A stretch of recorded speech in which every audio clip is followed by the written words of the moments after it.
Why NRC not be? Let them say who are foreigner, what is not.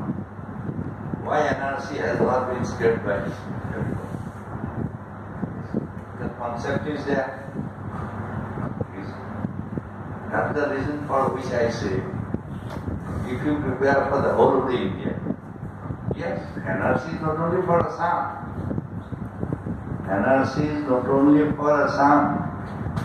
Today you don't have a citizenship. If I ask, by the way, how can you prove you are an Indian citizen?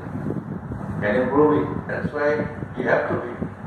If you have to go it otherwise, I will tell you. Then why NRC is there? Why? You have to be right. But NRC concept proved it. And the BJP is also, no party has opposed it.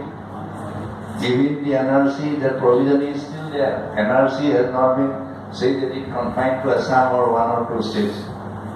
So even till today, I have never seen anybody opposing that NRC should be completely scrapped.